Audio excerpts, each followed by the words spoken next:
여러분, 우리 삶의 다이너마이트는 과연 무엇일까요? 이것은 곧 우리의 삶을 움직이도록 하는 기폭제 또는 원동력은 무엇일까요? 오늘 말씀을 통해서 한번 그것을 살펴보고자 합니다. 요나서 3장 1에서 3절의 주제를 한마디로 표현을 하자면은 요나의 순종이라고 할 수가 있어요. 요나가 하나님의 말씀에 순종하고 있다는 것은 오늘 말씀 1절에서 3절을 1장 1절에서 3절과 비교하면은 금방 알 수가 있습니다. 요나서 3장 1에서 2절과 1장 1에서 2절은요. 몇 단어만 제외하고 거의 같아요. 그래서 요나서의 저자는요. 이러한 반복을 통해서 본문에서의 강조점은 순종이라고 알려주고 있어요. 차이점이 있다면 각 장의 1, 2절 다음에 나오는 3절의 표현이 다를 뿐이에요. 1장 3절은 요나가 불순종했다는 것을 보여주고 있습니다. 이렇게 기록하고 있죠. 3절에 1장 3절을 제가 읽겠습니다. 그러나 요나가 여호와의 얼굴을 피하려고 일어나 다시스로 도망하려 하여 욥바로 내려갔더니 마침 다시스로 가는 배를 만난지라 여호와의 얼굴을 피하여 그들과 함께 다시스로 가려고 백삿을 주고 올랐더라. 하나님의 명령이 있는 다음에 1장 3절을 뭐라 하냐면은 그러나 요나가 여호와의 얼굴을 피해서 도망갔다. 그렇게 반복해서 또한 얘기를 하고 있습니다.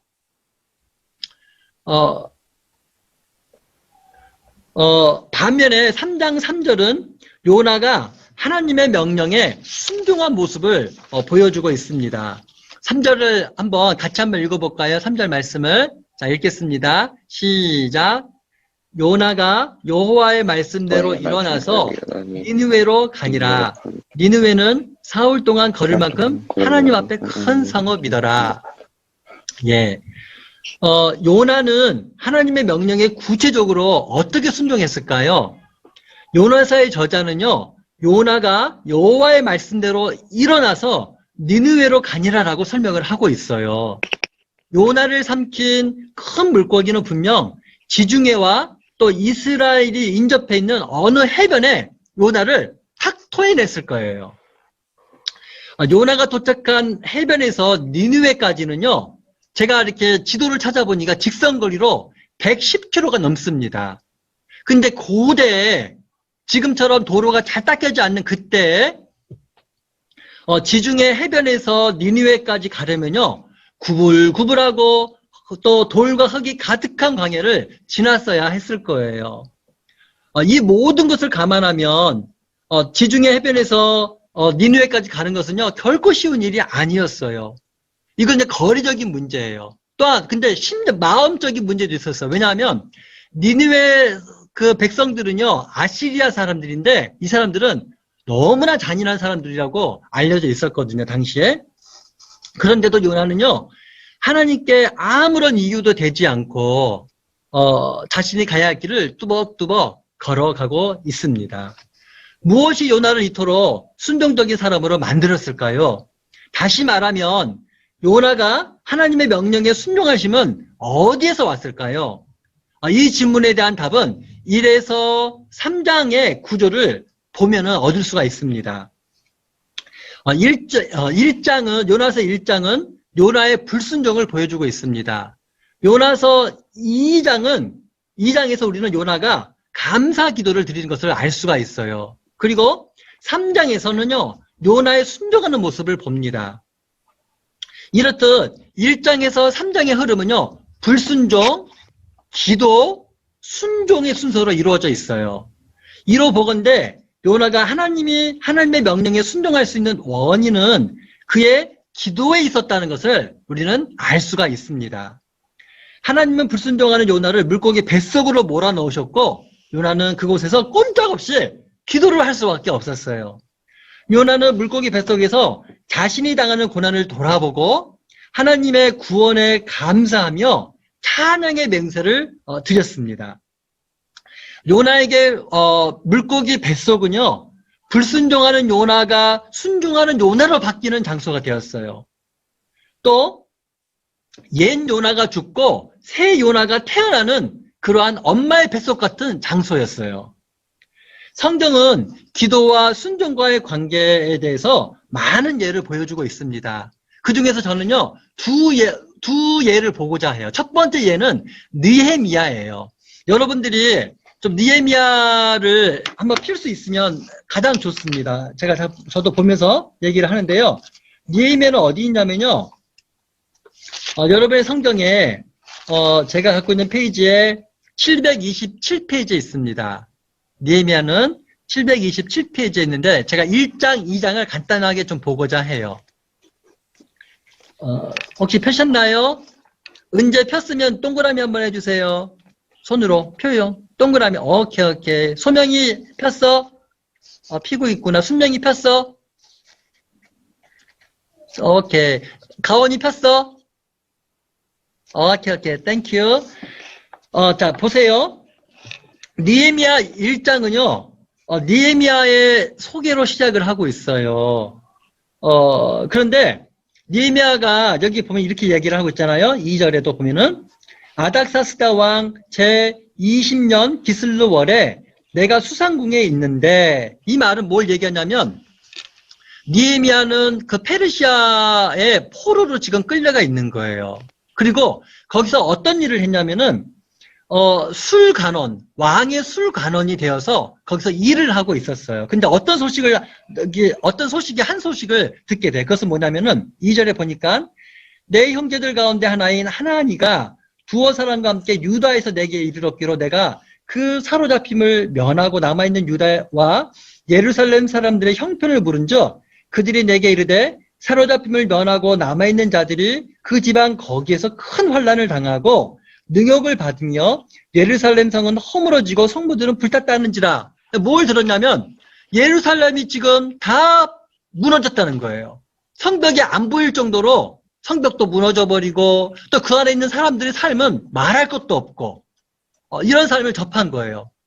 이랬을 때 느헤미야가 첫 번째로 한 일은 뭐였냐면은 하나님께 기도하는 거였어요. 그것도 금식하면서. 그것이 4절부터 나옵니다. 내가 이 말을 듣고 앉아서 울고 수일 동안 슬퍼하며 하늘의 하나님 앞에 금식하며 기도하여 하면서요. 그 기도가 11절까지 1장 끝에까지 이어지고 있습니다. 그리고 나서 2장으로 가면 2장에 여기 이렇게 시작을 하고 있죠. 아닥사스다 왕 제2년 니산월에 왕 앞에 포도주가 있기로 내가 그 포도주를 왕에게 드렸는데 이거는 자신이 해야 되는 일이죠. 포도주에 독이 들었는지 안 들었는지 먼저 맛을 보는 일이죠. 그리고 나서 보니까는 여기 이런 말을 했잖아요. 이전에는 내가 왕 앞에서 수심이 없었는데 당시의 왕은 신과 같은 존재죠. 왕 앞에서 슬픈 얼굴을 하고 있으면 절대로 안 되죠. 근데 슬퍼하고 있는 거예요. 근데 그러니까 왕이 물었어요. 왕이 내게 이르시되 내가 병이 없거나 어찌하여 얼굴에 수심이 가득하느냐 하면서 이 얘기를 하니까 여기 뭐라고 얘기하냐면은 이때 본인이 이렇게 얘기를 하고 있어요. 한번 4절을 보세요. 왕이 내게 이르시되 그러면 내가 무엇을 원하느냐 하시기로 내가 곧 하늘의 하나님께 묵도하고 그러니까 왕 앞에서 네가 지금 뭘 하고 있냐 왜 이렇게 수심이 가득하냐니까 지금 나라의 사정을 얘기하고 나서 잠깐 네가 뭘 원하니 했을 때 잠깐 기도하고 나서 왕께 제가 나라의 제 고국의 소식이 지금 이렇게 들렸는데 제가 가서 그 일을 돕고 싶습니다. 성을 다시 수축하고 사람들을 만나고 싶습니다 했을 때 왕이 기꺼이 허락을 합니다. 그리고 그 일들을 감당할 수 있는 모든 재원을 느헤미야에게 주게 됩니다. 여기서 우리가 뭘 알 수 있어요? 느헤미야는 기도의 사람이었어요. 그리고 그의 기도는요, 그가 나라를 구하는 일에 순종으로 이어지고 있다는 사실을 알 수가 있습니다. 이것이 느헤미야의 모습이에요. 제가 보고자 하는 또 두 번째 예는요, 바로 예수님이십니다. 예수님은 늘 기도하셨지만 큰 일을 앞두시고 더욱 많이 기도하셨어요.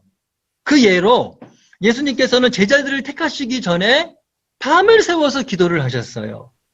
또한 십자가에 달리시기 전에 겟세마네 동산에서 땀방울이 핏방울이 되도록 예수님은 기도하셨어요. 심지어는 십자가 위에서도 예수님은 기도하셨다는 사실을 우리는 알 수가 있습니다. 예수님은 기도하시면서 순종하셨고 또한 순종하시면서 기도하셨어요. 우리 중에는 하나님께 순종하고 싶지만 순종하심이 없는 사람이 있을 수가 있습니다.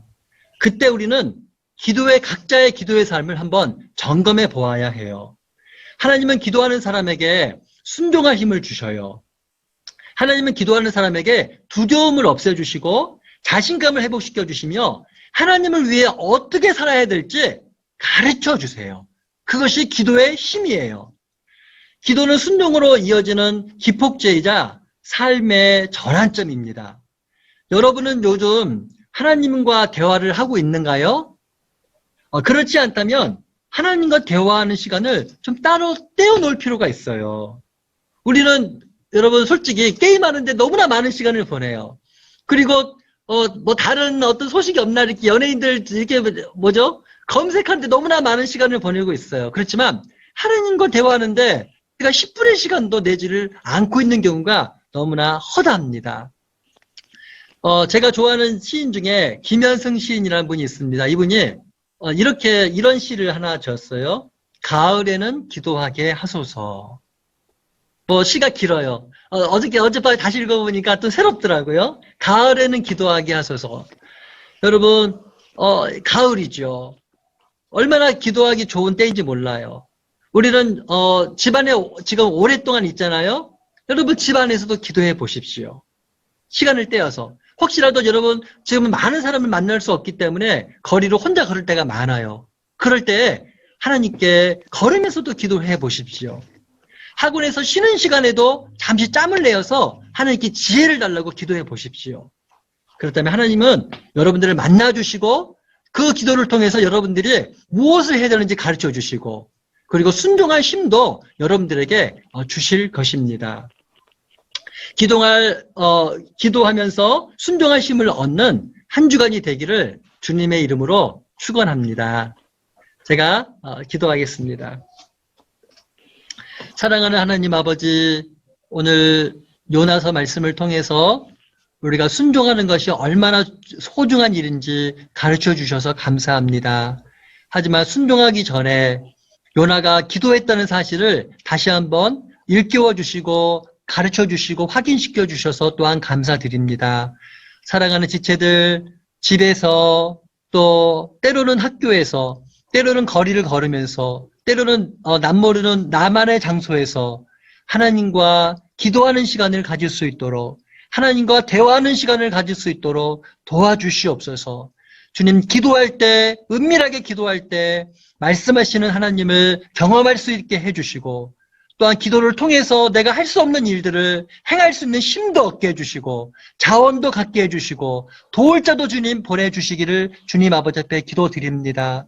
느헤미야가 기도하면서 하나님께 순종하고 나라를 도왔듯이 그리고 예수님께서 큰 일을 앞두고 하나님과 특별하게 기도하는 시간을 보냈듯이 우리 학생들 기도하는 삶을 살아갈 수 있도록 도와주시고 그 기도가 순종의 삶으로 이어질 수 있도록 인도해 주시옵소서. 이제는 우리 주 예수 그리스도의 은혜와 하나님의 사랑과 성령님의 교통하심이 오늘 각자의 처소에서 순종하기 위하여 기도하는 우리 사랑하는 지체들 위해 또 온라인 가운데 함께하지는 못하지만 각자의 처소에 있는 지체들 위해 선생님들 위해 지금부터 영원토록 함께 하시기를 주님의 이름으로 축원하옵나이다. 아멘.